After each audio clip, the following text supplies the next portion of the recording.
네, 이 31년 전에 있었던 대표적인 군 의문사 사건입니다.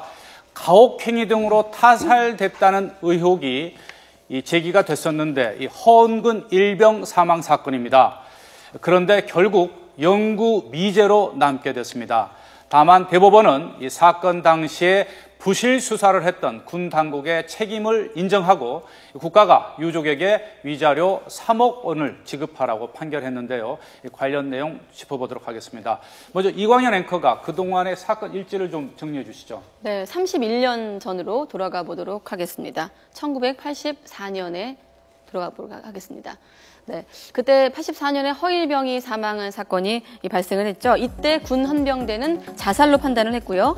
그리고 2002년 의문사 진상규명위원회에서 타살로 최종 결론을 내렸습니다. 그런데 이제 국방부 특별조사단에서는 자살로 결론을 내렸죠. 2004년 2기 의문사위가 열렸고 다시 타살 결론이 납니다.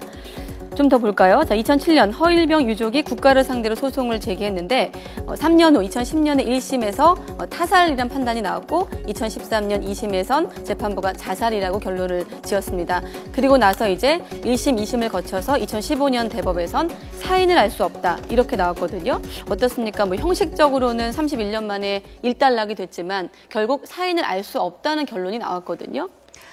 제가 이 대법원 판결을 읽어봤는데 대법원 판결은 수긍이 가능 당연히 판결인데 그냥 그 31년 동안 다투었던 가족들은 얼마나 허탈할까라는 생각은 했습니다. 근데 네. 1심에서 앵커님 지적해 주셨지만 1심에서는 이 타살로 했었고요. 2심에서는 자살로 판결을 났었는데 이제 대법원에 올라왔습니다. 대법원의 결론은 일단 일부 인용입니다. 일부 인용으로 3억 원의 위자료를 줘라라고 했는데 그 위자료 같은 경우에는 수사 당국이 그 당시에 제대로 처음에 수사를 했어야 되는데 그것을 못했기 때문에 지금 이제는 자살인지 타살인지를 구분할 수 없다는 겁니다.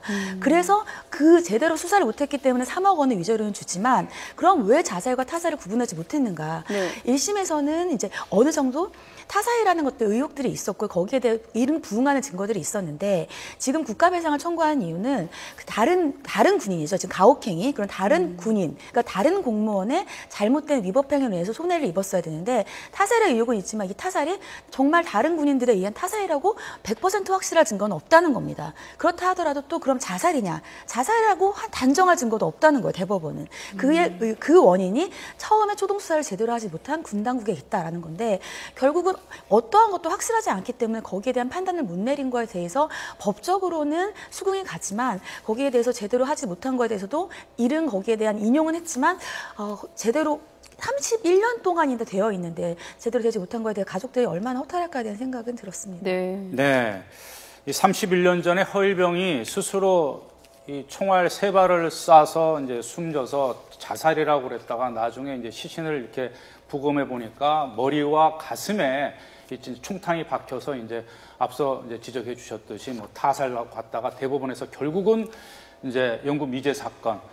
다만 부실 조사에 따라서 국가가 책임을 져라. 그리고 이제 유족에게 보상 판결을 내렸는데 군 의문사 사건이 굉장히 많거든요. 근데 이번 판례가 다른 의문사 사건에 대해서도 국가가 그러니까 초동 수사를 제대로 하지 못했기 때문에 그게 자살이든 타살이든 상관없이 유가족에게 보상을 하라는 판결 아니겠습니까? 네, 맞습니다. 좀 영향을 미치지 않을까요? 아무래도 영향을 미치겠죠. 왜냐하면 군에서의 의문사가 계속해서 이제 문제가 되는 거는 군은 아무래도 일반 그런 그 사회와 다르기 때문에 접근이 제한돼 있습니다. 그래서 네. 증거라든지 이런 수사라든지 이런 조사를 하는 것이 굉장히 폐쇄적일 수밖에 없거든요. 그래서 지금 여기서도 보면 대법원 판결 중에 하나가 정말 그것이 다른 공무원에 의해서 위법행위인지는 유족에게 배상 책임이 있다라고 있습니다. 그것이 일반적으로 얘기하면 우리가 손해배상을 청구하려면 청구하는 사람이 저 사람이 잘못했다는 거를 입증을 해야 된다는 건데 네. 유족이 그것에 대한 증거를 가지고 있기 쉽지가 않거든요. 그래서 그럼 증거를 가지고 있지 못하고 이런 의문사가 계속된다면 그럴 경우에는 결국은 거기에 대한 자살과 타살에 대해서는 유족이 책임을 못 지더라도 입증을 못 하더라도 최소한 제대로 수사를 하지 못한 거에 대해서는 유족에게 책임을 다 국가당국에서 인정해줘라 이러한 것들이 있는 거고요. 간단히만 하나 더 여쭤보면 유족들이 검시 제도를 바꾸라고 입장을 밝히고 있거든요. 어떤 얘기인가요? 일단 기본적으로 검시 제도 같은 경우에 유족들이 예를 들면 참여할 수 있는지 아니면 검시를 언제 할 수 있는지 이런 부분들에 대해서 방금 말씀드렸지만 군은 굉장히 폐쇄적이기 때문에 그런 그렇죠. 증거조사 절차에서도 유족들이 적극적으로 참여할 수 있는 권리를 달라는 겁니다. 그리고 이거 이전에 국가권익위원회에서 이렇게 자살인지 타살인지 제대로 알지 못하는 의문사에 대해서도 이번에는 그 수사를 제대로 못했기 때문에 배상하라는 판결이 있었지만 그 전에 네. 국가인권위에서 어떤 권고를 했냐면 알았다. 자살인 타살인지는 모르겠지만 순직으로는 처리해야 되지 않겠느냐. 네. 자살인지 타살인지는 모르지만 공무 중에 사망한 것은 맞기 때문에 순직 처리는 해라라고 권고한 적이 있거든요. 그래서 이번 같은 경우에도 수사를 제대로 하지 못한 데 책임을 묻고 또 순직 처리 같은 경우도 향후에 좀 더 네. 제대로 알아봐야 되지 않을까라는 생각이 듭니다. 네, 사실 최근에도 그 윤일병 집단 구타 가혹행위 사건이 있었는데 당초에는 뭐 음식을 먹다 지식사 했다가 결국 모든 진상이 이제 드러나게 됐는데 국내에서 의문사 사건은 지금도 진행형입니다.